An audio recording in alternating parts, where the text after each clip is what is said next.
Welcome to the Shadow Steam. It's quiet here, the kind of quiet that feels like it's listening. You've stepped into a place where real people whisper what they wish they could forget. Tonight's theme is unease. Two very real encounters, both true, both lingering in the dark corners of memory. Stories that start ordinary and end with the kind of silence that makes your skin feel too small. These aren't urban legends.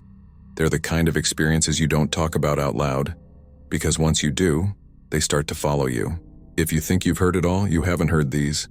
And after tonight, you may not sleep as easily as you did before clicking play. Before we begin, most people wander into this channel, listen, get scared, and forget to subscribe. Don't be one of them. Stay close, stay awake. Tell me, what time is it where you are right now? And where are you watching from? Drop it in the comments. I like knowing who's still awake this late. Now, set your phone down, take a breath, and listen closely. Here are tonight's true encounters.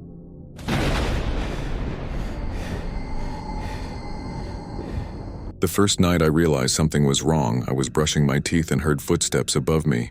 That wouldn't have been strange if my building had an upstairs neighbor. It doesn't. I live on the top floor, apartment 3A, the highest unit in a 3-story block that's been half empty for years. I froze with the toothbrush in my mouth, foam sliding down my chin. The steps were slow, deliberate, directly over my head. Creak, pause, creak. At first I told myself it was pipes expanding, or maybe raccoons, anything that made sense. But when I turned off the bathroom light and listened, the sound stopped too. Like whoever or whatever was up there realized I was paying attention. That silence was worse than the noise. You don't realize how alive silence can feel until it's listening back. The next morning, I went down to the leasing office. The manager, Mrs. Dalka, looked half asleep behind her desk, surrounded by old paper files that smelled like mildew. "There's no apartment above you," she said flatly. "Then who's walking up there at night?" I asked. She blinked once, slowly, then smiled in that polite, tight way that says you're being ridiculous. "The roof is right above 3A. Maybe the wind rattled something." It wasn't the wind. I know the difference between footsteps and wind. When I pressed her, she finally sighed and said, "That unit's been sealed for years. 3B was never completed." "Never completed?" She nodded toward the ceiling. "It's just framing and insulation. Nothing up there to walk on." Her tone made it clear that was the end of the conversation. Still, when I got back upstairs, I dragged a chair into the hallway and stared at the spot where the 3B plaque should have been. Only a rectangle of cleaner paint remained. That night, the sounds came back, softer this time, like bare feet instead of shoes. I lay awake, heart thudding against the mattress, every sense stretched thin. The air had that heavy stillness right before a thunderstorm. The hum of my refrigerator was the only sound. Then something brushed my ceiling light. The pull chain swayed, casting faint circles of shadow on the wall. I whispered, "Hello?" A single tap answered, like a knuckle against drywall. The next day, I borrowed a ladder from the maintenance closet. The hatch to the crawl space was in the hallway ceiling. The latch was stiff with paint, but when I pried it open, a rush of cold air poured down that smelled like dust and metal. I lifted my phone flashlight and shined it inside. Pink insulation. Wooden beams. Nothing else except there was something. A faint footprint pressed into the dust near the far corner, smaller than mine. Bare. I almost dropped the flashlight climbing down. For a week, I tried to ignore it. Headphones at night, TV turned up loud, sleep aids that left me groggy in the morning. But the noises adjusted. They always found the gaps between songs, the quiet seconds between shows, a scrape during a commercial break, a creak the moment I hit pause. One night, I woke up to whispering. It wasn't words, more like the soft rhythm of someone murmuring to themselves. It was coming from the vent above my bed. I unscrewed the vent the next day. Inside was only darkness and a faint scent of mildew and something else warm, human. Like breath trapped for too long. When I reached my hand in, I felt airflow from somewhere it shouldn't have been. A small draft, steady and cold. There had to be space beyond the wall. That's when I realized the building could have a hidden area above or behind the units. Old architecture often did. Maybe someone was living up there, and maybe that someone didn't want me to know. 2 nights later, I came home to find my front door slightly open. Not enough to call the police over, but enough that my stomach turned. I pushed it open, half expecting everything to be gone. But nothing was missing, at least not yet. Just one thing was off. My toothbrush was wet. I started locking every bolt, wedging a chair under the doorknob, setting up my phone camera facing the living room overnight. I told myself if I saw something, anything, I'd move out the next day. When I checked the footage the next morning, it looked normal until 3:17 a.m. That's when the screen went static for 2 seconds. When it cleared, the chair I'd left by the door was on its side. No one on camera, just different. Then I noticed something else. The bathroom light flicked on by itself, faint reflection catching the edge of the mirror. And for less than half a second, there was a shape like a woman's shoulder just before the frame cut out. I don't know how I didn't see it before. Someone was in my apartment. I didn't sleep the rest of the night. At sunrise, I packed a duffel and went to a friend's place across town. But curiosity, or maybe stupidity, made me come back that evening. The air felt wrong the second I stepped inside. Cold, still, like the building itself was holding its breath. I went straight to the closet where the sounds had started.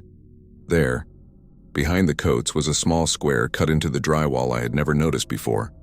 Not quite a hole, more like a removable panel painted over. The edges were cracked like someone had pried it open again and again. I leaned close, my heartbeat in my ears.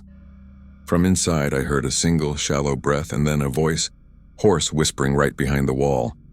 "Don't tell her I'm here." The voice was so close it made my eardrum buzz.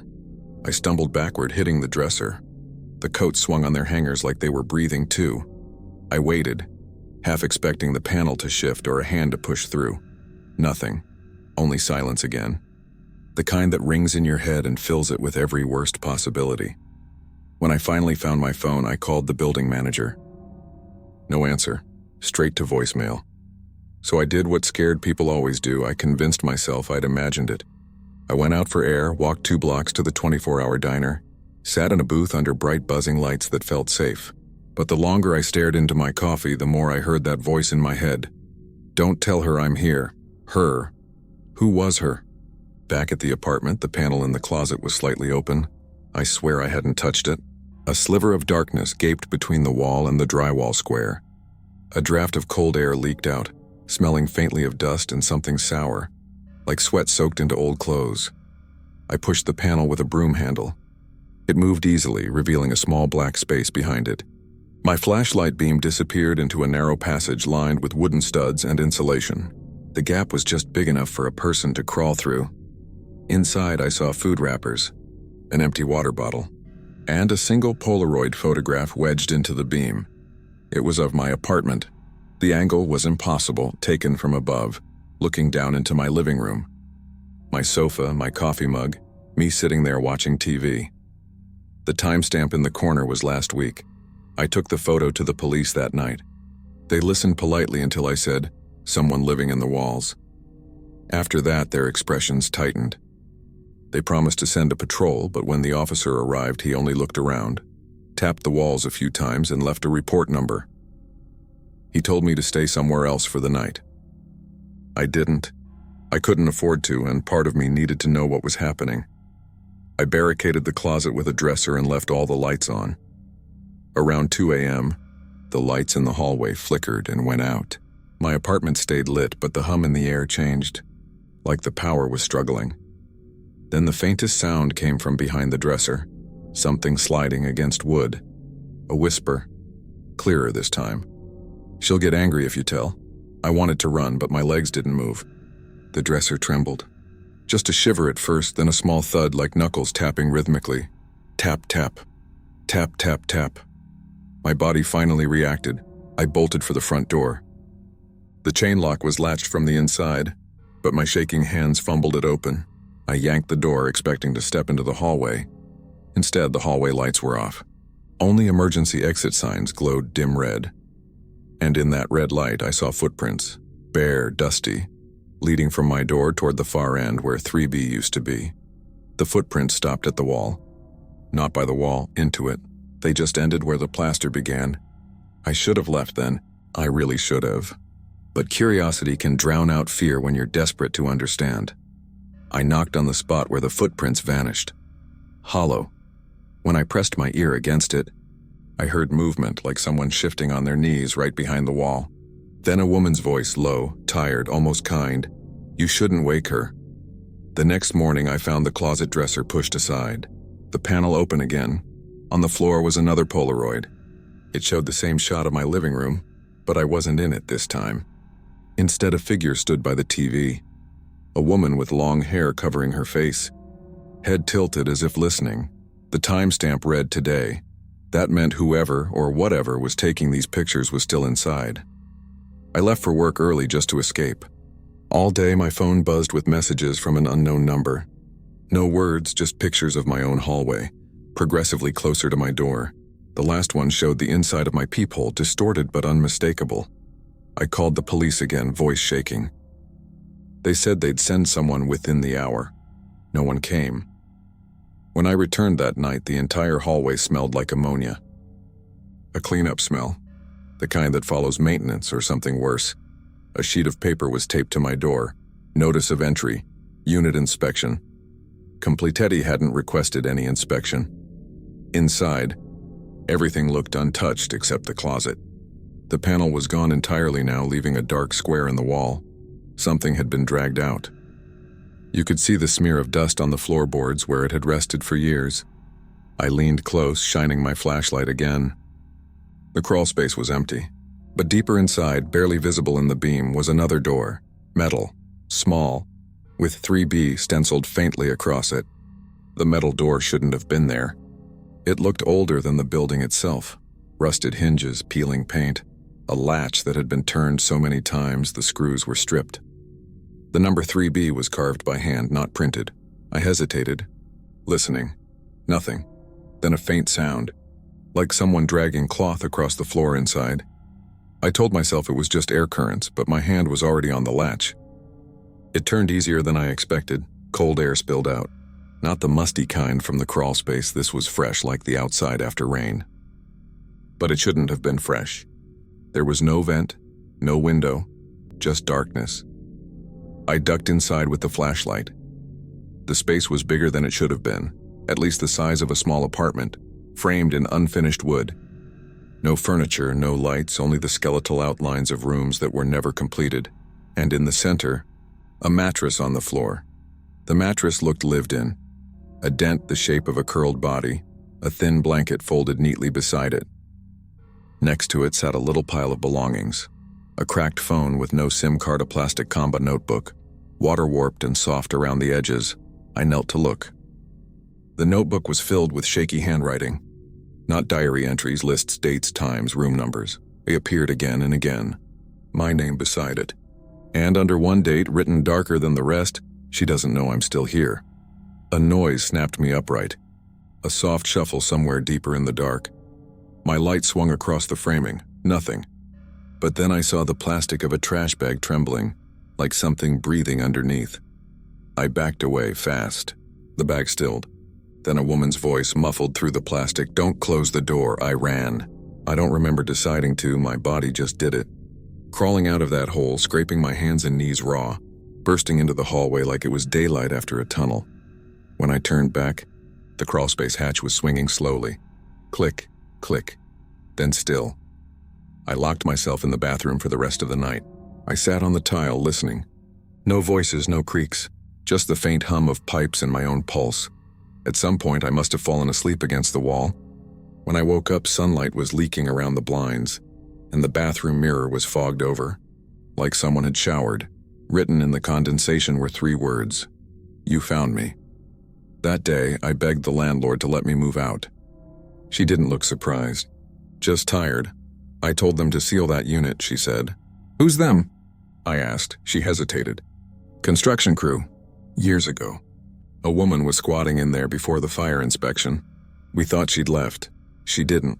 Her jaw tightened. "Then you shouldn't have gone looking." She handed me a termination form and told me to have everything out within a week. That night, I packed. I didn't even turn on the lights. The only illumination came from the glow of my phone, enough to see shapes, not faces. Every sound made me flinch. The hiss of the fridge, the pop of floorboards. Around midnight, I heard it again, bare feet slow and dragging. Overhead, except there was no overhead anymore. Not since I'd opened that door. I stood beneath the vent, flashlight trembling in my hand. The whispering started, soft, 2 voices this time, a woman and a child. The woman's tone sharp, commanding. The child's responses barely whispers, then a thud, then another. The voices stopped, and from the vent came a single small object, a Polaroid, fluttering down and landing at my feet. It was me, standing right there, flashlight raised, mouth open mid-breath. The timestamp said 1 minute ago. The photo slipped from my hands. It landed face down on the floorboards, and for a second I just stared at the white back of it, too scared to flip it over again, as if the image might change while I wasn't looking. Someone had been standing close enough to take that picture. Close enough to breathe the same air. I turned off the flashlight, bad idea. Darkness pressed against me, thick and heavy, the kind that makes your eyes invent movement. I felt a shift of air near my ear, warm, deliberate. I swung the light back on. Nothing. The apartment looked normal, too normal.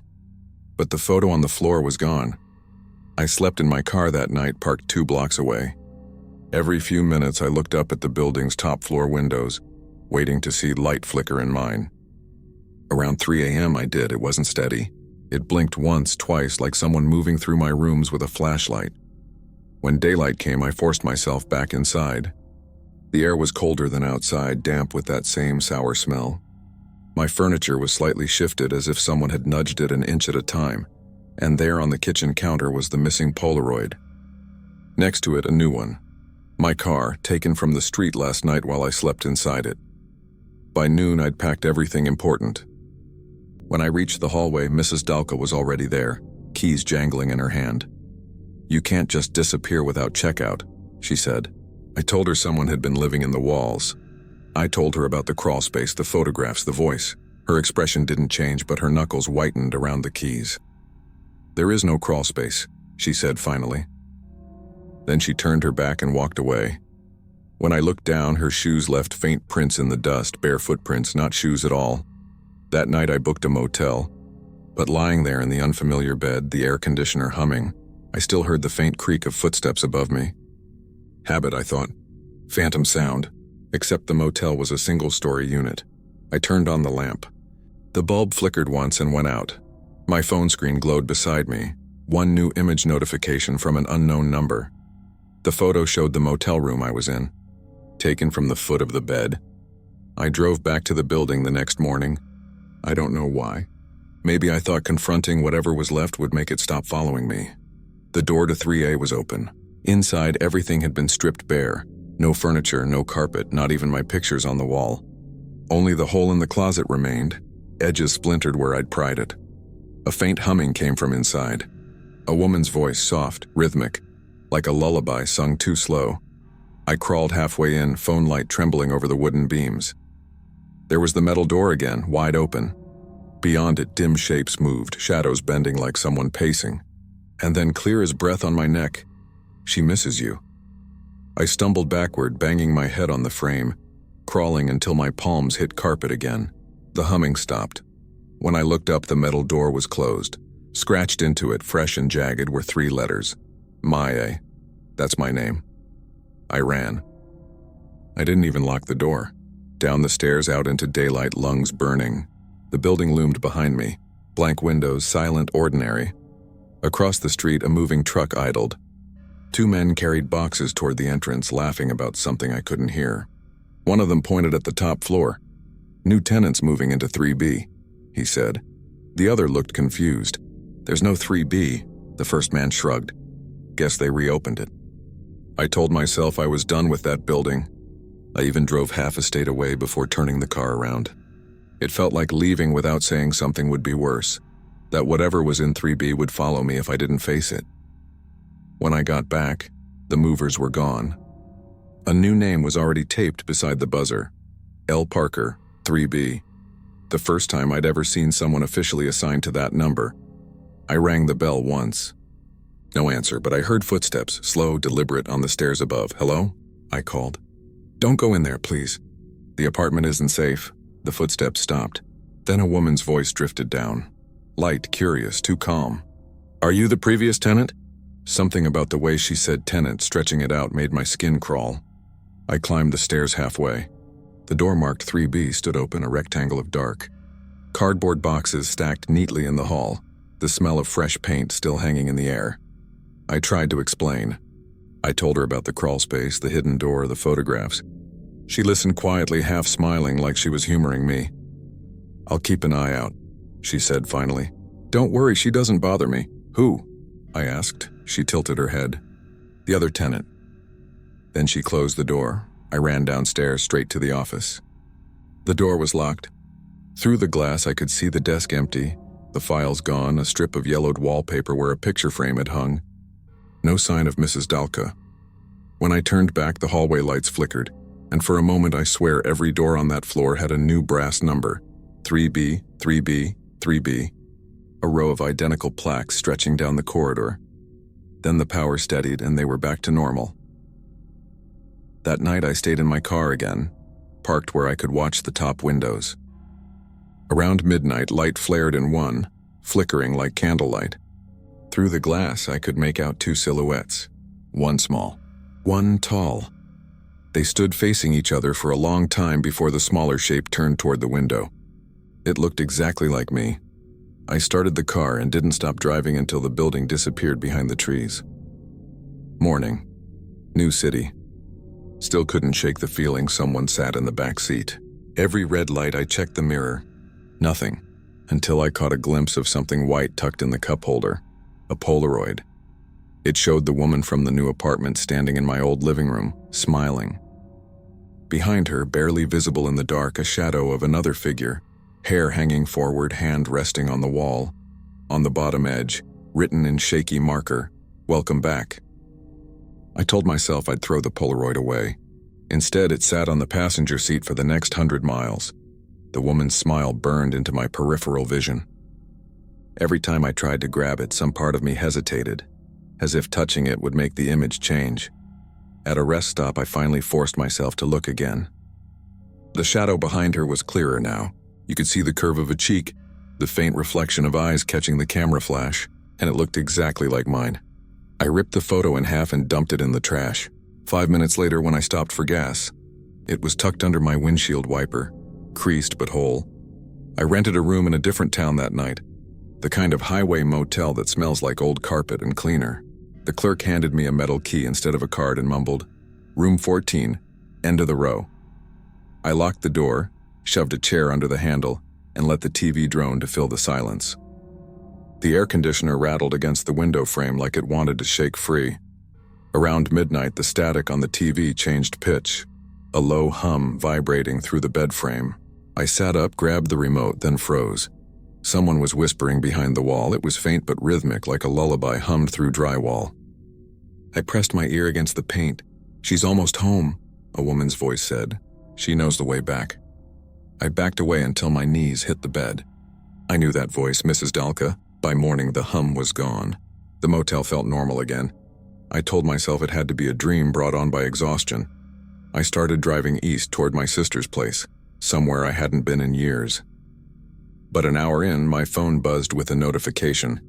New photo received from an unknown number. It was the motel wall, the same spot I'd pressed my ear against last night. Written across it in marker 3B was never empty. My stomach turned. I threw the phone onto the passenger seat and kept driving. The road blurred. Signs passed unread. All I could think was that I'd opened something that shouldn't have been opened, and now it was following me. When I finally reached my sister's apartment, she took one look at me and said, "You look like you haven't slept in weeks." I didn't tell her much, just that someone had been breaking into my old place. She let me crash on her couch. For the first time in months, I felt safe enough to close my eyes. But around 3 a.m., I woke to the sound of someone walking in the kitchen, slow, careful, barefoot. I sat up, heart hammering. "Jess?" No answer. The footsteps stopped right behind the couch. I didn't turn around at first. The air changed, colder, heavier. Then a whisper brushed the back of my neck. "She misses you." I turned. No one there. Only the faint outline of a wet footprint leading toward the hall. The next morning, I asked Jess if she'd gotten up during the night. She frowned. No, why? I didn't explain. She went to work, leaving me alone in the apartment. The quiet pressed in again, familiar now. The same pregnant silence from 3A. Out of habit, I checked the vents. And there it was, taped to the inside grill, another Polaroid. My sister and me sitting on the couch last night, my eyes half closed. Behind us, through the doorway, a dark shape, standing where the kitchen should be. On the back, in the same shaky handwriting as before, "Tell her I'm here." I packed before Jess got home. I didn't leave a note. I just couldn't risk it spreading to her. I drove until the highway emptied into a stretch of back roads lined with trees and fog. I didn't have a destination. I just needed distance. But no matter how far I went, I kept seeing the same things. Billboards for storage units. A gas station with the same flickering O in its sign. A stretch of guardrail dented in the same place. It felt like the road was looping, folding back on itself. By dusk, my GPS had stopped working. The map just showed a pulsing blue dot with no roads around it. And then, through the trees, I saw it. A building, 3 stories high. Peeling beige paint. A familiar, rust-colored fire escape. I slammed the brakes so hard the seatbelt cut into my shoulder. It was my building. The same one I'd left behind. I sat there for a full minute, shaking. It couldn't be. The highway had taken me hundreds of miles away. But there it was, the same cracked sidewalk, the same crooked mailbox. A light glowed in the top window. I knew that glow. I'd seen it every night I lived there. Apartment 3A. Before I could stop myself, I was walking toward it, gravel crunching under my shoes. The front door hung open a few inches, as if waiting. Inside, the lobby smelled of old carpet and dust, exactly the same. My footsteps echoed up the stairwell, 3 flights to the top. Every step I took, the air grew colder. Every landing looked darker than it should. When I reached my old hallway, only one door remained. The plaque read 3B. I pushed it open. The apartment looked freshly painted. Boxes stacked neatly near the wall, the faint scent of lavender and primer. For a second, I thought it was empty. Then a woman stepped out of the kitchen, wiping her hands on a towel. She looked just like me. Same face, same hair, only shorter. Her expression was calm, almost relieved. "I've been waiting," she said. I couldn't speak. "You shouldn't have left," she continued. "She hates when people leave." Her eyes flicked toward the closet. I turned. The panel in the wall was gone. In its place, the metal door stood open. A thin, cool breeze breathed out of it, smelling of rain and dust. From the dark inside, a small voice whispered, "She's home." The air from that open doorway smelled like the inside of a long-shut cellar, wet plaster, rust, and something faintly sweet. I could hear dripping, but there was no water in sight. The other me stood behind me now. I could feel the warmth of her breath near my shoulder. "She waited for you," she whispered. "You always come back." I wanted to run, but the floor under my shoes felt soft, almost spongy, like it might swallow me if I moved too fast. The light in the hallway dimmed until it looked underwater. Inside the metal doorway, shadows shifted, forming the outline of a narrow corridor. I could see the end of a mattress, the same one from before, only now it wasn't empty. Someone sat on it, head tilted, hair hanging forward in long, damp strands. "Who is she?" I asked, my voice breaking. The other me didn't answer. She only stepped closer to the doorway, her hands trembling as if she were being pulled. Then the figure on the mattress raised her head, pale face, hollow eyes, and she looked like both of us, like something copied too many times, edges blurring. Her mouth moved. No sound at first, just the dry crack of skin. Then, "You left the door open." A gust of air shot out, carrying dust and the smell of mildew. The walls around us groaned like they were breathing. I stumbled back, tripping over the boxes. When I looked up again, the other me was gone. The doorway was closing, metal scraping against wood. I lunged forward and caught it with my palm. The edge sliced my skin, warm blood running down my wrist. From the dark, the voice came again, soft, coaxing. "Don't close it." "She hates the dark," I let go. The door eased shut on its own until only a thin seam of light showed through. For a heartbeat, I thought it was over. The apartment was silent again, still as a photograph. Then I saw movement in the reflection of the window. A faint figure standing right behind me. Head tilted, smiling, I turned. Nothing, but on the glass, 3 words had appeared in the condensation of my breath. Stay a while. I must have blacked out. When I opened my eyes, I was lying on the floor. Sunlight spilled through the blinds, too bright, making the dust float like ash. Everything looked normal again. Boxes stacked, fresh paint gleaming. Except the door to 3B was now closed from the inside. I stood, heart hammering. The knob felt cold, almost wet. From behind it came the muffled hum of someone moving around. Faint clinks of dishes, the scrape of a chair. A normal apartment sound. I knocked once. Hello? Footsteps approached the door. They stopped right on the other side. A voice, my voice, answered, calm and distant. You're early. It's still your turn to live here. The handle turned from the inside. I ran. Down the stairwell, through the lobby, out into the street. The morning light felt wrong, too white, too sharp. When I looked back, the building was quiet. Every window dark except one, 3B. Curtains fluttering even though there was no wind. A figure stood there, hand pressed against the glass. My face again, watching me leave. I kept walking until I couldn't see the building anymore. That was weeks ago. I'm writing this from another sublet. A tiny place above a laundromat 3 towns away. No footsteps, no whispers, no Polaroids yet. But sometimes late at night I hear soft creaks in the ceiling, like someone pacing slowly overhead. And when I look in the mirror just before the lights flicker out, there's always a second reflection behind mine, half smiling, waiting. I tell myself there's no 3B here. There never was. Still, before I go to sleep, I whisper toward the wall, "Good night," because I know she's listening. She always is. They found the building condemned 2 months later. Gas leak, according to the paper. No casualties listed, though everyone in the neighborhood swore they'd seen lights in the top window the night before it went up. I read the article 3 times, trying to feel something. Relief, maybe, but it only felt like reading about someone else's life.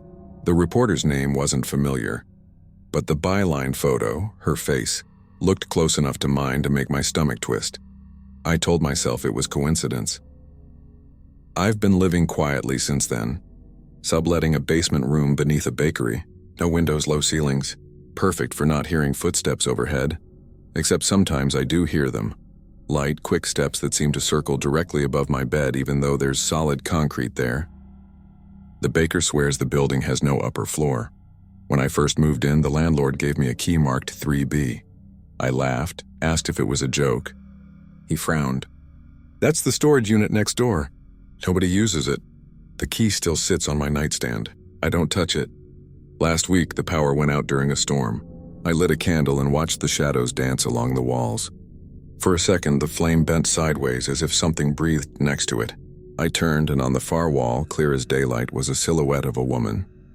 Head tilted, long hair hanging forward. The candle went out. When the lights came back, the key was gone. Yesterday, I found a small envelope under my door. No return address, just my name and the same jagged handwriting I'd seen on every Polaroid. Inside, one photograph. It showed a hallway. My hallway. The camera facing my door from a few feet away, and just visible at the edge of the frame, a small metal plaque. 3B, I don't sleep much now. I keep the lights on, though they flicker more often. The hum of the refrigerator fills the silence. But sometimes, between hums, I hear something else. A voice, faint but distinct. "Don't tell her I'm here. It comes from the storage unit next door." The one that key was meant for. I promised myself I'd never open another locked door again. But promises feel thin when someone keeps whispering your name through the wall. If this ever reaches anyone, if someone finds these pages or this file, please, when you hear footsteps above you in a place that shouldn't have any, don't look up. She hates being seen.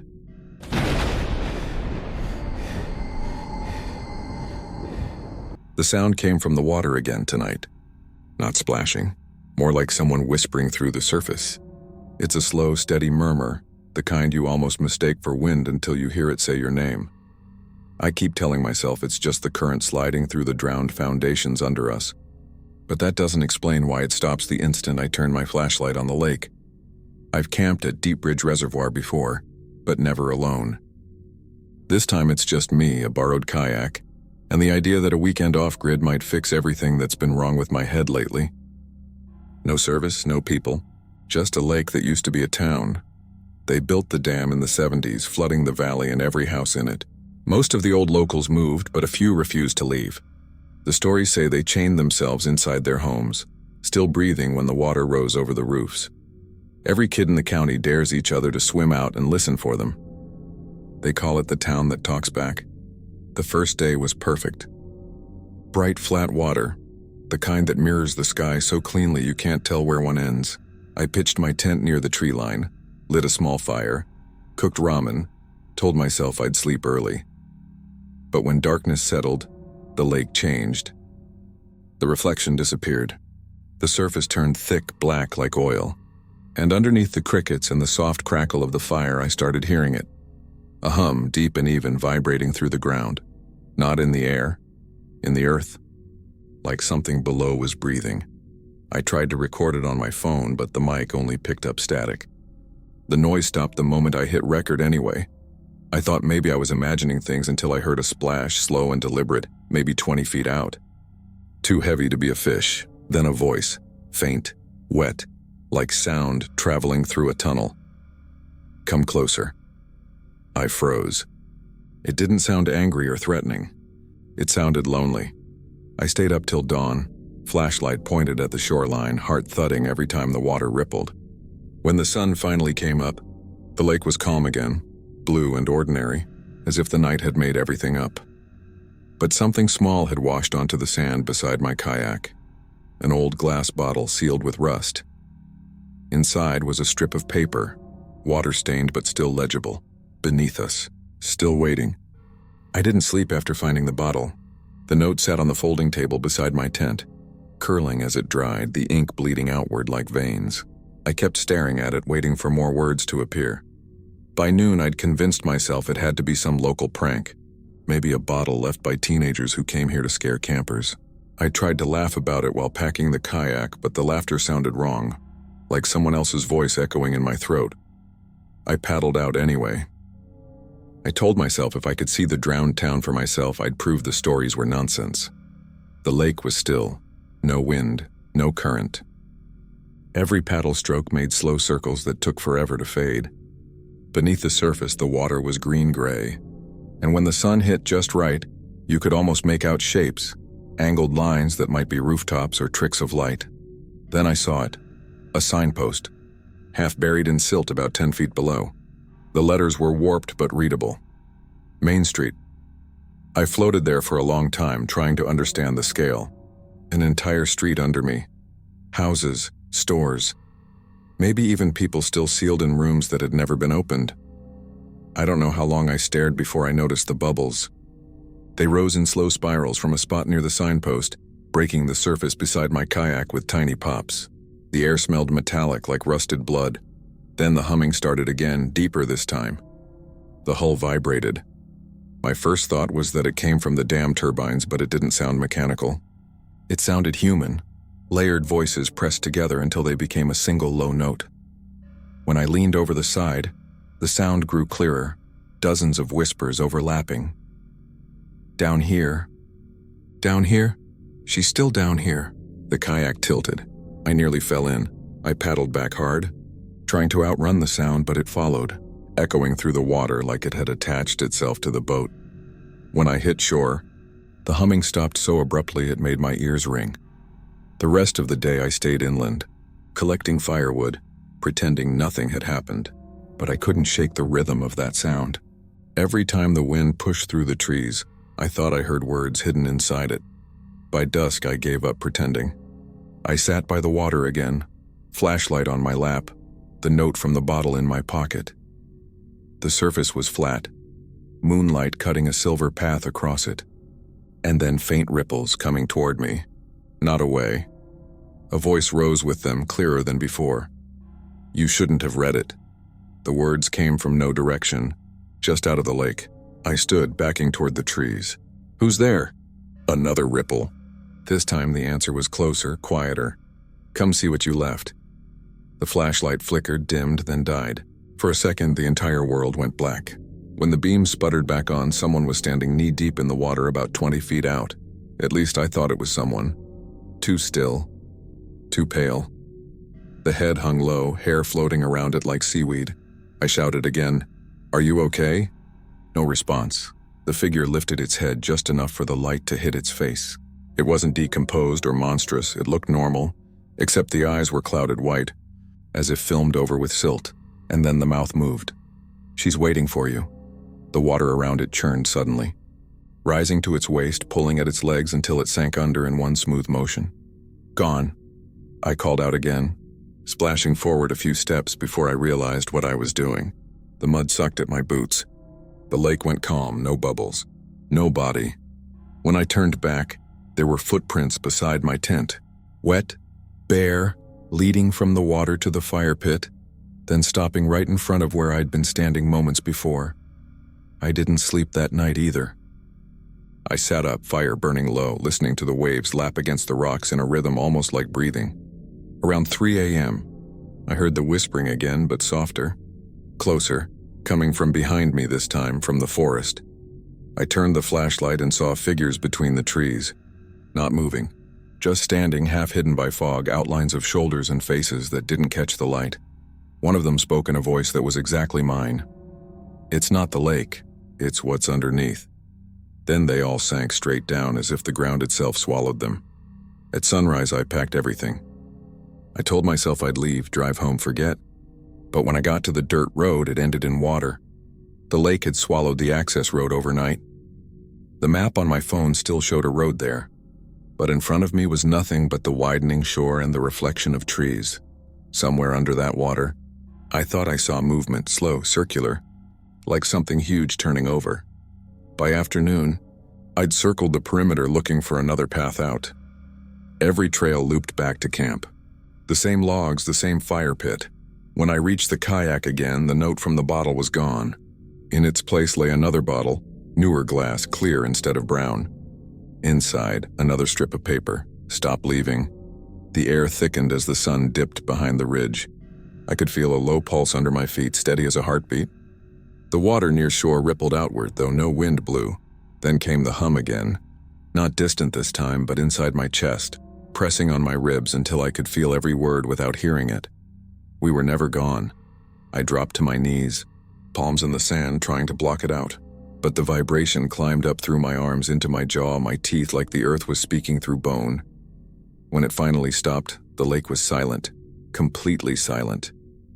Not even crickets, not even wind. And on the opposite shore, lit by the last thread of daylight, I saw a house. A 2-story wooden structure, roof half caved in, but standing. It shouldn't have been there.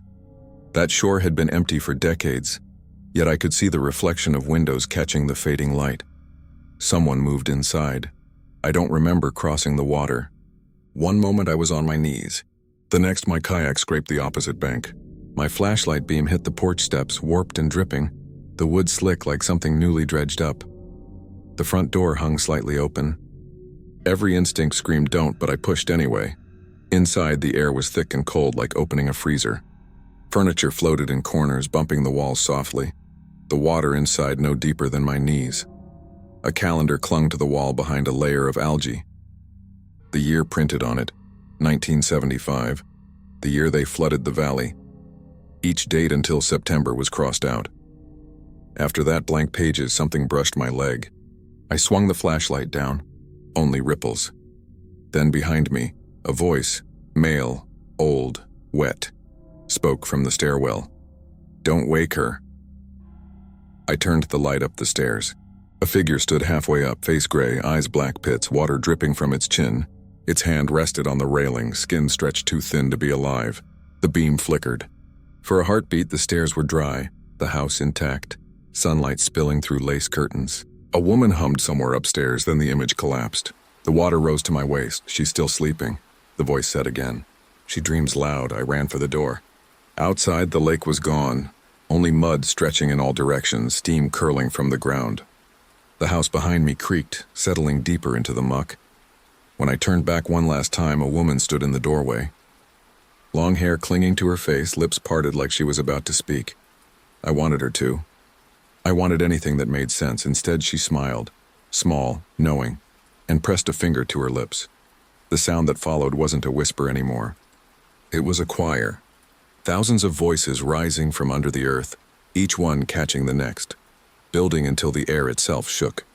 I clamped my hands over my ears and screamed, but the noise wasn't outside.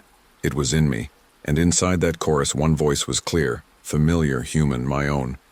You shouldn't have come back. When the sound finally died, the silence that followed was almost worse. It pressed on my eardrums until I could hear my own heartbeat, uneven, fluttering like a moth. The mud under my boots quivered as if something enormous had just settled beneath it. I didn't run. I just stood there shaking, afraid that any step might wake the ground again. After a while, I realized the lake had returned. The mist rolled in fast, covering everything until the water looked whole and still, like nothing had ever broken its surface. The house was gone. Only my footprints remained, half filled with gray water. By dawn, the fog thinned enough for me to see the ridgeline again. I climbed toward it, every part of me aching, my skin tasting like iron. Halfway up, I looked back. The shoreline had moved. It now touched the edge of my abandoned fire pit, swallowing the spot where I'd slept 2 nights ago. If I stayed, the lake would eventually take the trees, then the hill, then me. But when I reached the top of the ridge, the valley below was still a lake, endless, blue, and perfectly calm. The dirt road that should have led out was gone. I was trapped in a circle of water and fog that rearranged itself every time I tried to leave. I found an old ranger tower at the ridge summit, half rotted but still standing. Inside, a map hung on the wall, swollen from damp. According to it, the valley below was called Belmare Township before it drowned. Population 2,134, 1 school, 1 church, 1 post office, and a red X drawn in pen beside a note. Don't disturb the church bell. The ink looked fresh. I should have left the map alone. But my hands traced the outline of the old town streets until they stopped at the square, right where I'd seen the house appear. If that was real, the church wouldn't be far from it. I told myself I needed proof of what was happening, something I could bring back, something physical. Otherwise, it would all dissolve into dream. That's what fear does. It erases itself by morning. I waited until dusk before climbing down again. The lake was flat as glass, reflecting the rising moon. I followed the ridge until I found a set of stone steps half buried in roots leading into the water. They didn't belong there. They led down, straight into the lake. I crouched, shining my flashlight through the surface. Beneath it, I could just make out the faint outline of a roof, and there, a spire, broken in half, leaning like a finger pointing upward. The church. When the wind changed, the faintest metallic sound rose with it. A bell ringing underwater, slow and uneven, 1 strike, then another. Then silence. The voices came back after that. Not as a chorus this time, but scattered, calling from different depths like echoes in a cave. You heard it. She's almost awake. Tell her we're still here. My flashlight dimmed to a thread. I could see faces forming beneath the surface now, pale ovals shifting in and out of focus. Each one had eyes open and mouths moving in unison, bubbles leaking like breath. I stepped back from the edge, heart hammering. Something brushed my ankle, cold and smooth like fingertips. When I jerked the light down, the water was still. I ran. Back at the tower, I locked the hatch and sat in the dark. The air was thin up there, heavy with pine and rain. Every time the wind passed through the slats, I thought I heard words hidden inside it, soft and tired. Stop leaving, they said again. The same phrase from the bottle, but the whisper wasn't angry anymore. It sounded like pleading. I looked out through the window toward the valley. The lake glowed faintly in the moonlight, breathing with a slow pulse. Far out near its center, where the church must be, a single light flickered on. Yellow, steady, like a candle trapped under glass. I stayed at the window for hours, watching that light, and the longer I stared, the more certain I became that it wasn't under the water at all. It was moving inch by inch toward the shore. By the time dawn slid behind the mountains, that single light had already crossed half the lake. It wasn't drifting like a lantern. It walked. The beam from my flashlight caught faint ripples where feet should have broken the surface, but the water never moved. Each step sent a pulse of brightness through the fog until it reached the shallows directly below the tower. Then it stopped, waiting, as if it knew I was watching. I told myself it had to be someone from town, a night fisherman or a ranger, anyone human. I shouted, "Hello!" No echo came back. Only the faint ring of the church bell, one lonely note that hung in the air too long. I stayed still for an hour before moving. The moment I turned my head, the light blinked out. The lake swallowed the reflection. When I looked again, something small lay on the sand. A glass bottle, the same kind as before, gleaming in early light. I climbed down, my hands shaking before I even touched it. Inside was a piece of torn photograph, black and white, warped by water. A group of people standing in front of the church steps, all smiling. Someone had scratched an X over one of their faces. Across the bottom in faded ink, Belmare Choir 1975, I counted them, 12 people. 11 smiles, 1 X. The scratched out one looked exactly like me. All that day I tried not to look at the lake. I busied myself fixing the torn door of the tower, checking the radio, dead static, rationing food. But by late afternoon the hum began again, rolling up through the ground. Not loud this time, steady like a heartbeat syncing with mine. I pressed my palms to the floorboards. Beneath the vibration I could hear voices layered in the rhythm, half-formed words. Home. Choir. Listen. I forced myself to speak back, my voice raw. What do you want from me? For a few seconds the humming stopped, replaced by a faint, clear reply carried through the wood. A song. Then nothing. That night the wind died completely. No insects, no creak of trees, just the slow expansion of silence. The moon hung low enough to smear across the water, and for the first time I saw outlines beneath the surface clearly. Roofs, fences, the shape of a road. The whole drowned town glimmered like a memory trapped under glass. I don't know what made me go down again. Maybe curiosity, maybe the quiet. I walked until my boots met the water. The reflection of the moon broke around me in rings, then faintly I heard music. Not a recording. Real voices, carrying a tune without instruments. The melody came from below the surface, thin and brittle, the way sound bends underwater. It was a hymn. I recognized fragments of words. Keep us safe beneath thy waves. The Belmare Choir. I crouched, holding my breath, listening. For a moment it was almost beautiful, sad, gentle, like people trying to remember a song they used to know. Then the pitch shifted.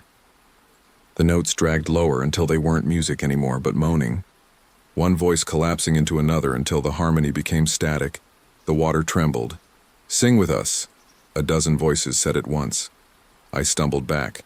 My heel caught on a root and I went down hard, hands sinking into wet earth. The ground wasn't dirt anymore, it felt like soaked fabric, soft and pulsing. When I yanked my hand up, strands of hair clung to my fingers. I ran again. Branches whipped my face. Fog swallowed the path. I didn't stop until I reached the tower ladder. Halfway up I heard footsteps following below, slow even, squelching in mud. I pulled the hatch shut and shoved my pack against it. My breathing echoed off the walls. For a while nothing moved. Then a voice floated up through the cracks, calm and familiar. My own voice again. You remember the hymn?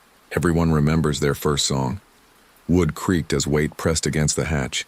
I backed toward the window, ready to jump if it opened, but the pressure eased, replaced by that faint metallic ringing. 3 slow tolls of the submerged bell. Then silence. The next morning, the shoreline below was empty except for the bottle from last night. This one was uncorked, waterlogged. Inside, the photograph had changed. All 12 members of the choir were there again. No X this time. Each one of them had my face. The air around the tower grew hotter through the afternoon, dense enough that my skin prickled. The smell of algae and something coppery drifted up from the lake. Every instinct told me the water was rising again.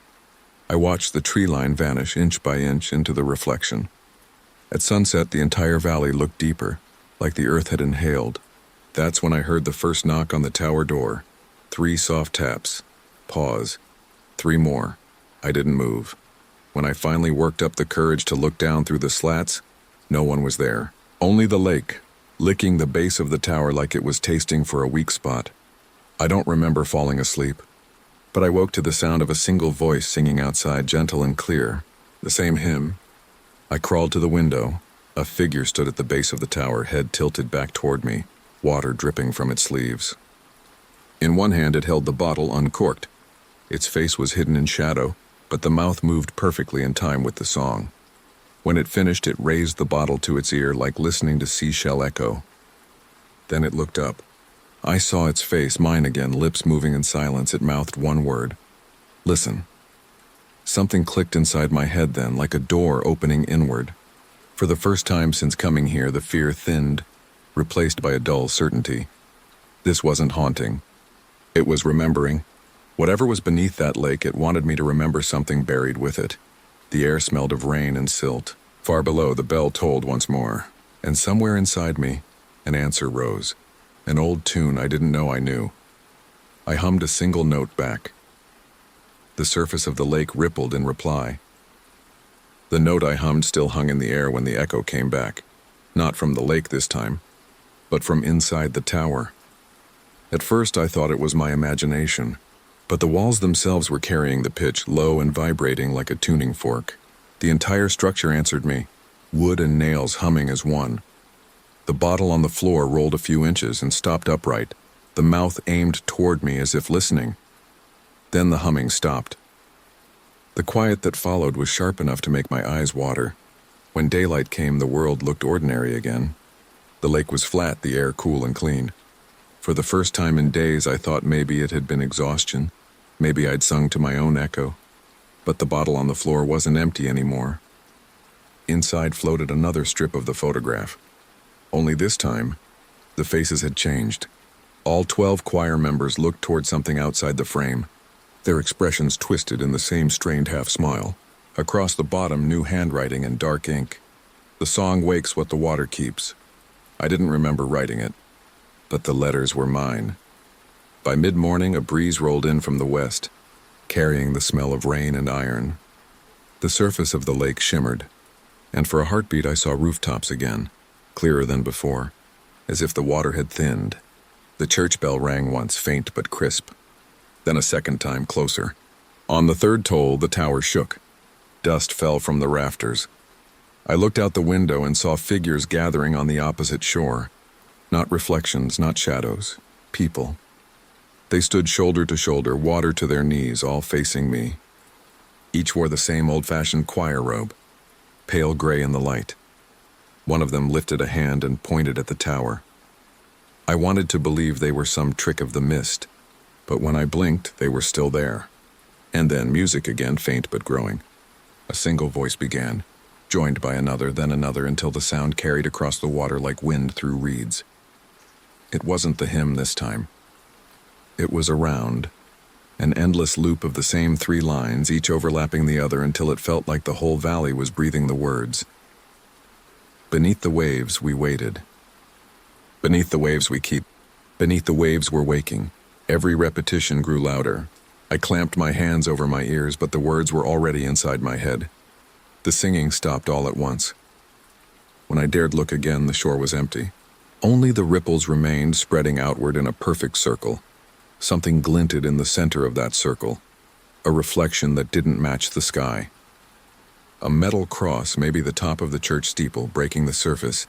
Then it sank again. All afternoon I fought the urge to leave the tower, but by dusk curiosity won. I climbed down, drawn by the faint echo of the hymn still humming in my chest. The sand felt warm under my boots, pulsing with the rhythm of the song. Every few steps I caught glimpses of movement under the surface, shapes that vanished when I tried to focus. When I reached the waterline, another bottle waited there. No note this time, just a key-old brass, green with corrosion. The tag tied to it read, Choir Room. I don't know why I pocketed it. Maybe part of me already knew where it fit. The air smelled of old paper and dust even though we were outside.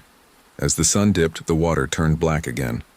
And beneath that glassy skin, I saw lights blooming, 12 of them, faint gold, arranged in a circle beneath the surface. Each pulse matched the beat of my heart. Come finish the song, the lake whispered. The voice wasn't pleading anymore. It was certain. I stepped back, but the water followed, thin fingers of it crawling up the sand toward me, soaking my shoes. When I turned to run, the first bell struck. The sound hit me like pressure, vibrating in my bones. A second strike. A third. The earth trembled, and for an instant the entire drowned town surfaced. Roofs, fences, windows, all lit from within by that same dull gold glow.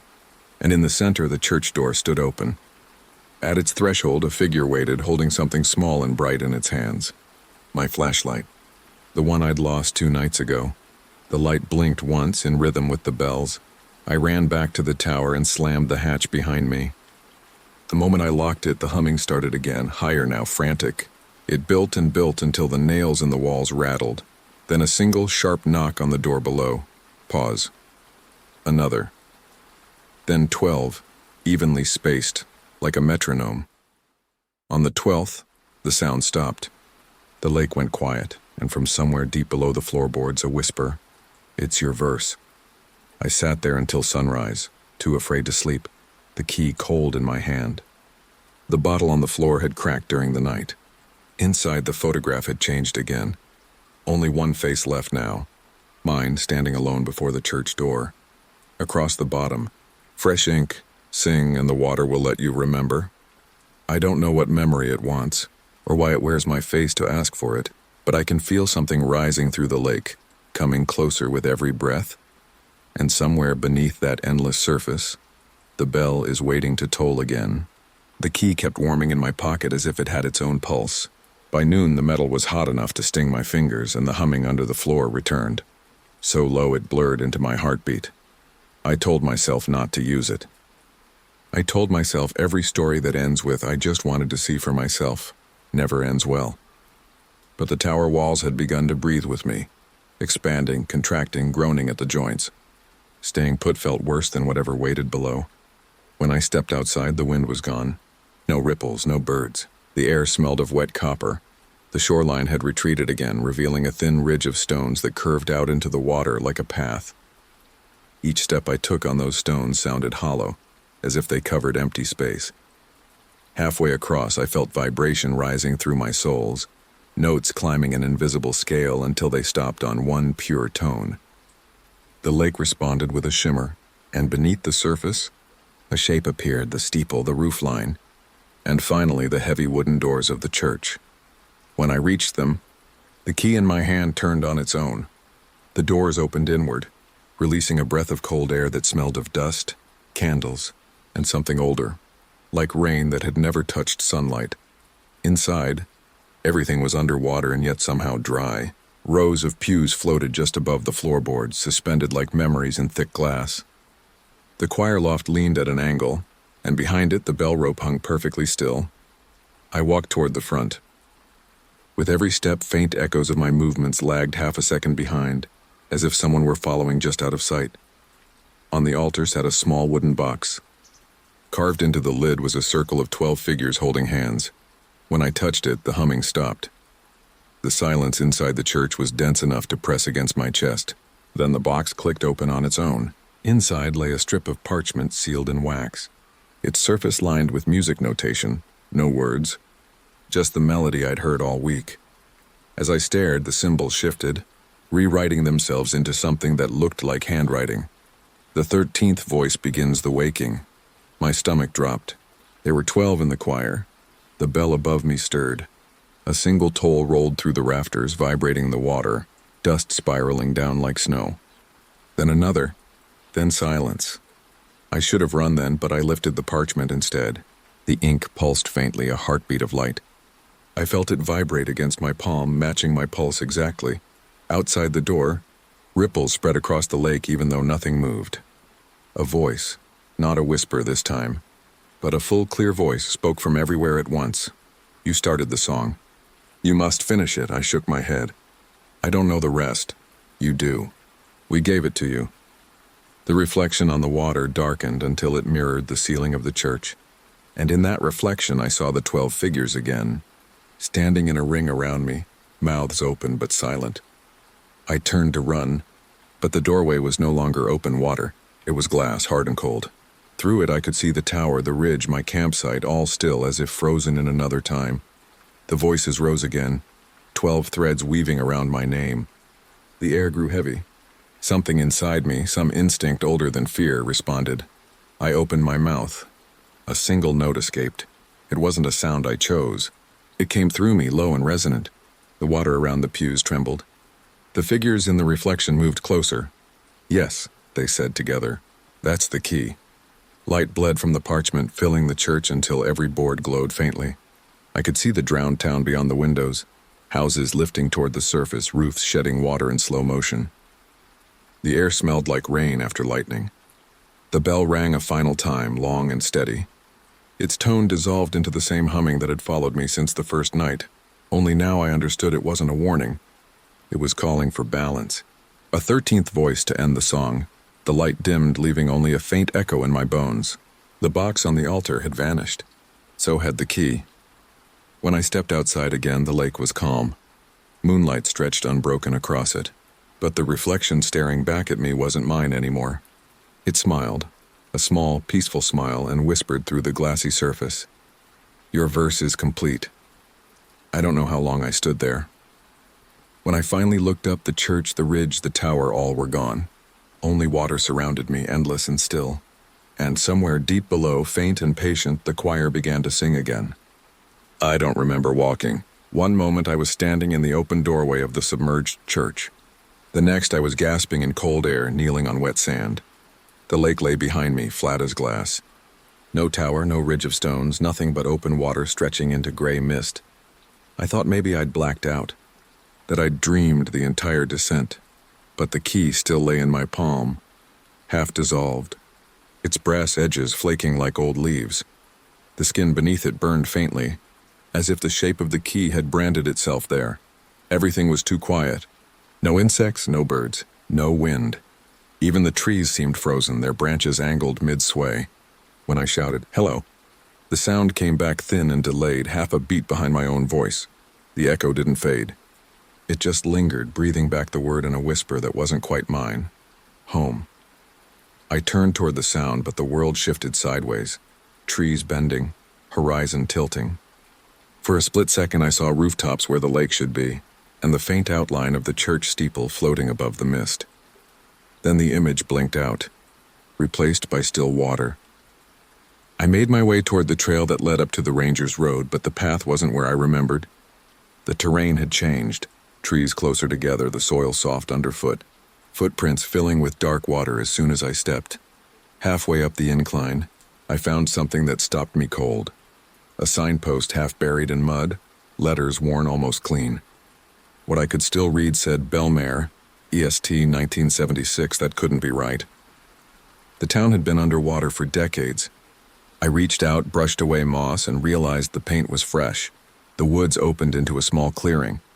At its center stood a single cabin, mine, same warped porch steps, same cracked window.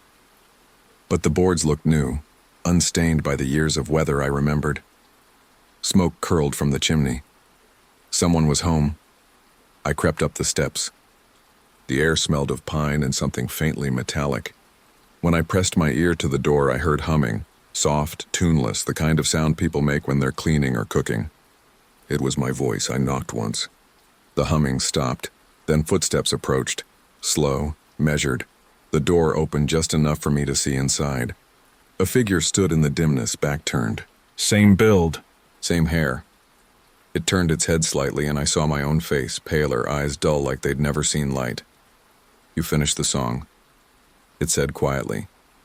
I stumbled backward, heart pounding. "Who are you?" "You left before the last verse. Someone had to stay." The copy stepped forward. Water dripped from its sleeves, pattering onto the porch boards. The choir needed 13. I ran. Branches tore at my clothes, roots caught my ankles, but I didn't stop until the cabin's shape disappeared behind the fog. Every direction looked the same, trees, water, gray. Eventually I reached the edge of the lake again. My reflection waited there. It wasn't moving with me anymore. It stood still as I bent toward it, then slowly lifted its hand to touch the surface from below. The ripple spread outward, and faintly I heard the bell again, one toll, then another, slow and deliberate. As the sound faded, I saw lights blinking under the surface. Not 12 anymore, 13. The last one pulsed right beneath where I stood. A cold wind came from nowhere, bending the trees, and for the first time since leaving the church, I heard voices behind it, whispers, laughter. Breathless fragments of words I couldn't quite catch until one voice, my own, rose above them all. "Sing and you'll remember." The lake shimmered, the air thick with that low hum again. And before I could look away, the reflection leaned closer, smiled smiling, patient, waiting for me to join in. Part 8. By dawn, the fog had thinned, but nothing else looked right. The tree line curved in the wrong direction, the air sharper, the silence thick enough to taste. I told myself there had to be a road somewhere beyond the ridge. If I could just keep moving, I'd find another lake, another town, something that proved I'd left Belmare behind. The trail wound upward through pines, slick with dew. My boots left no prints this time. The ground sprang back smooth after every step. Somewhere below, a faint chime echoed, too soft to tell if it was real or memory. An hour later, I reached what should have been the ranger station. Only a rusted weather vane stood there, spinning slow circles in air that wasn't moving. Under it lay a newspaper sealed in a sheet of clear plastic. The headline read, "Belmare Lake Restoration Project, Phase 2 completed." The date was 5 years ahead of the one I remembered. Below it, a photo of a smiling team standing beside the new dam. Every face blurred except one. Mine. I dropped the paper and ran. Branches snapped behind me, though the forest stayed still. Each breath came colder than the last, the kind that burned on the way out. When I reached the next ridge, the view froze me in place. The valley stretched wide below, filled not with water but with rooftops and streets. Belmare, dry, rebuilt, alive. Smoke rose from chimneys. Cars lined narrow roads. People moved along sidewalks. And in the very center, sunlight glinting off the steeple, stood the church. I made my way down the slope, heart hammering. Every step closer brought sounds I hadn't heard in days. Dogs barking, doors slamming, children shouting. Normal life. But as I entered the outskirts, the noise faded again. The people I passed didn't look at me. They moved slowly, heads turned toward some invisible rhythm, mouths barely open as if humming beneath their breath. The same melody, the same 3 lines. Beneath the waves we waited, beneath the waves we keep, beneath the waves we're waking. I followed the sound to the square in front of the church. The bell tower gleamed with new paint, bright white against the gray sky. A small crowd had gathered at the doors, their faces calm, eyes half closed. I tried to push through, but the moment my shoulder brushed someone, they froze, every one of them turning their head toward me in perfect unison. Their mouths stopped moving. Then softly they spoke as one. 13th. The bell rang once and every head tilted upward toward the steeple. A window opened high above, and I saw the silhouette of a person standing inside. Holding a candle, they raised it, and for a heartbeat the flame illuminated their face, mine again, smiling faintly. I backed away. The crowd didn't follow, but their humming resumed, softer, as if lulling me back toward the lake. The smell of wet earth crept through the streets, though there hadn't been rain. At the edge of town, the reflection of water shimmered across every window pane. When I touched one, the glass felt warm and alive, pulsing under my palm. Through it, I saw the drowned Belmare again, the dark water, the 12 lights and the church door still open, waiting, and from somewhere deep beneath that image, my own voice whispered, "It's almost time for the final verse." I left town before sunrise. The streets were empty, but the humming followed, soft and steady like a current I couldn't step out of. I didn't look back. Every instinct told me that if I saw the church one more time, I wouldn't be able to move again. The road wound through the pines toward the highway. Or what should have been the highway. After an hour of walking, the pavement ended at the same ridge I'd climbed down from before. Below it, Belmare again. The same streets, the same lake bed, the same steeple catching light in the distance. I was trapped in a loop. I sat down on the gravel, trying to breathe, but the air itself seemed to hum now, faint and rhythmic, matching my pulse. I covered my ears. It didn't help. The sound was inside me. After a while, I heard something else layered beneath it, a murmur of voices just out of range, all whispering the same word. Remember. Every time they spoke it, the ground seemed to tilt and flashes hit the edges of my vision. Hands holding hymnals, candlelight flickering over water, faces blurred by ripples. I stood up and ran again, away from the sound, toward anywhere else. I came to a sign that said, "Now leaving Belmare," and just beyond it, a wide field of cattails swaying in the wind. Relief hit so hard I almost cried. But when I stepped through the cattails, my boots hit sand. Shoreline. The lake was back. Same mirror surface, same endless reflection. The church bell rang once in the distance, and the ripples spread outward. On the third ripple, words formed across the water like thin mist. You can't leave what you are. Something moved beneath the surface, a shape gliding just below the reflection, long and dark. When it reached the shallows, it rose slowly until the outline broke the water. Hands first, then arms, shoulders, and finally a face. Mine, but younger. Dry, eyes clear, mouth calm. The other me stepped onto the sand and said softly, "You remember it wrong." I backed away, shaking my head. "You're not real." "Neither are you, not anymore," it smiled. "You only think you left." Behind it, the water rippled again, and the faint silhouettes of 12 other figures rose in a slow circle, their movements synchronized, almost reverent. The hum in my chest deepened until I felt it in my teeth. The second me knelt and touched the sand. Water spread outward from that touch, crawling toward my boots. Every step I took backward, it followed, silent and patient. "The 13th voice completes the song," it whispered.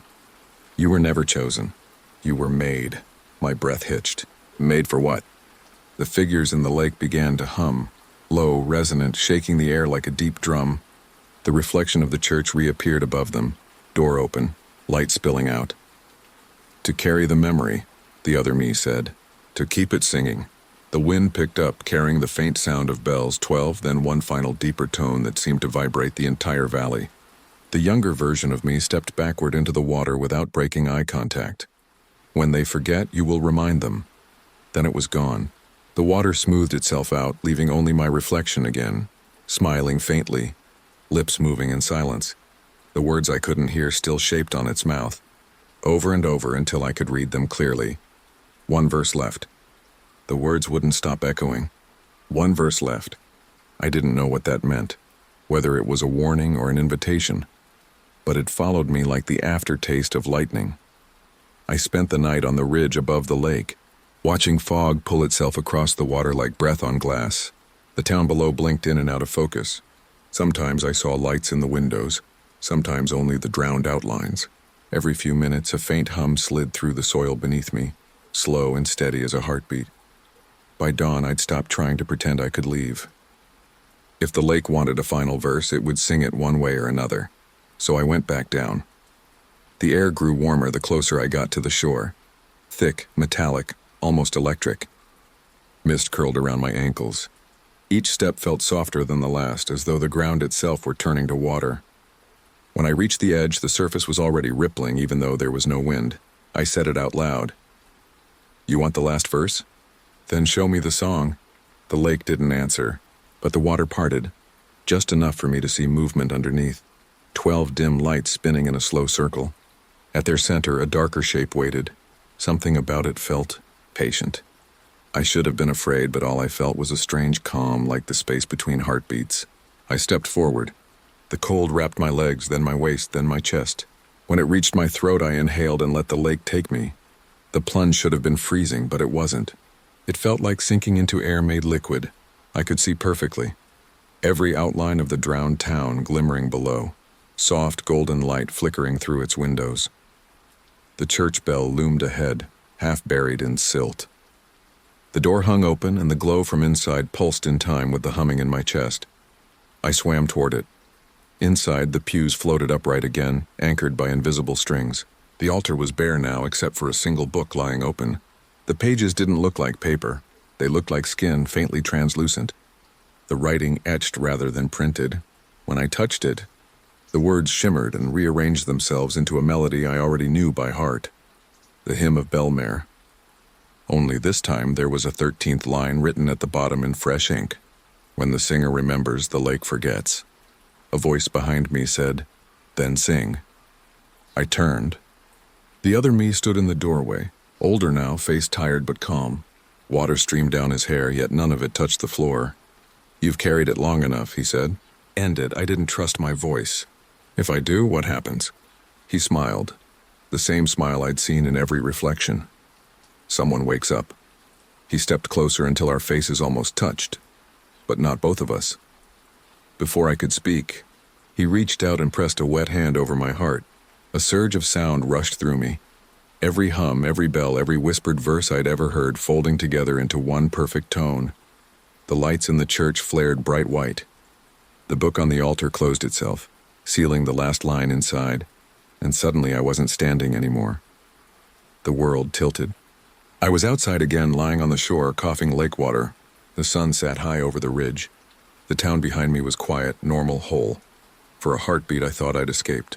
Then I heard it. Faint singing drifting across the water. Not 12 voices. One. Mine. It came from the tower that now rose at the center of the lake, brand new, bells shining in the light. Each note carried the same phrase over and over, soft, endless, inevitable. When the singer remembers, the lake forgets. I covered my ears. But the sound was already inside me, humming through my ribs, steady as breath. The reflection in the water smiled. The bell rang just once that morning, but the echo lasted for minutes. It rolled through the valley like fog, bouncing from ridge to ridge until everything hummed in sympathy. Trees, windows, even the air in my lungs. I tried to stand, but the ground felt unsteady, like I was standing on the surface of the lake instead of solid soil. Every direction I looked shimmered between two versions of the same place. The dry streets of Belmare now and the drowned town beneath it. Each blink swapped them like slides in an old projector. A woman walked past on the path above me, carrying groceries. Her outline blurred, transparent for a heartbeat. Through her I saw the faint glimmer of fish gliding through what should have been air. When she turned her head, her face flickered. Mine for an instant, then hers again. She didn't notice. No one ever did. Down the street, children were skipping rope in the square. Their voices echoed, but a half-second too late, like sound reflected off water. I counted their jumps, 12 in perfect rhythm, then silence, as if the air forgot how to carry noise. By noon, the shimmer had spread across everything. Cars left faint wakes when they moved. Dust motes hung motionless, glinting like bubbles. The smell of algae rode on warm wind.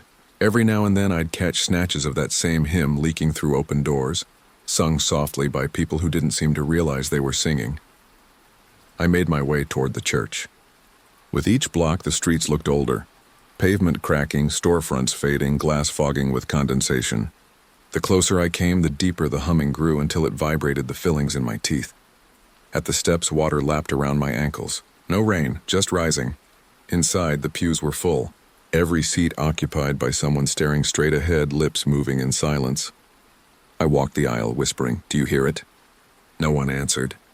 But when I looked down the line, every face was mine. Dozens of them, each caught mid-song, each slightly different in age, expression, exhaustion. The 13th version waited at the altar. He didn't move when I stopped in front of him. Only his eyes tracked me. "You left the song unfinished," he said. "Now it's teaching the others to remember." I shook my head. "You said singing it would end it. You did end it. That's why it started again." He smiled faintly, a mirror 2 breaths ahead of me. The lake forgets by repeating. Memory needs a voice. I wanted to run, but the door had vanished behind me, replaced by a slow-moving wall of light. Through it, I could see the outside world flickering. Water pouring through streets, sunlight bending underwater. The entire town was sinking and rising at the same time, caught between remembering and forgetting. "How do I stop it?" I asked. He leaned close enough that his breath chilled my ear. "You don't. You choose which side of the memory you stand on." The light brightened until it hurt to keep my eyes open. All around, the other versions of me began to hum one by one, each taking a note of the chord. 12 voices built into a sound too wide to fit in the room. The floor rippled beneath my feet.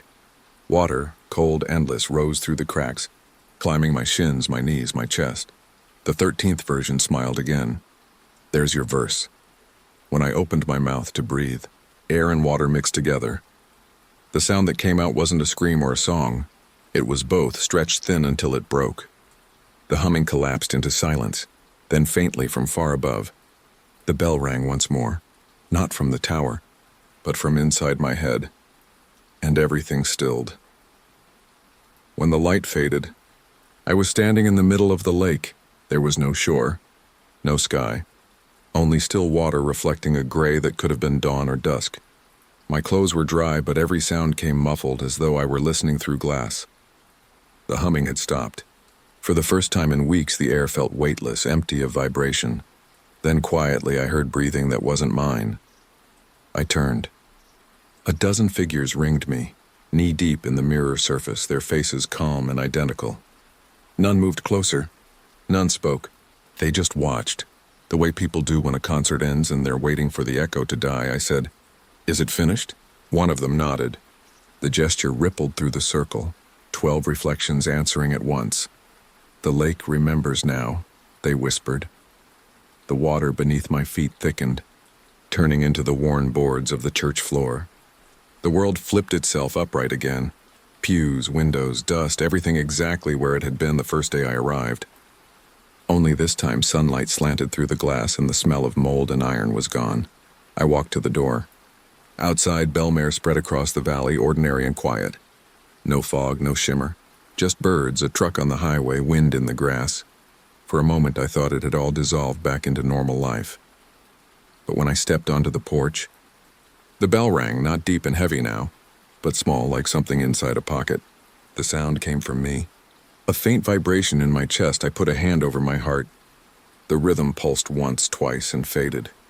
People returned to Belmare over the next few weeks. Construction crews, campers, weekend tourists. I spoke to them. I walked the streets.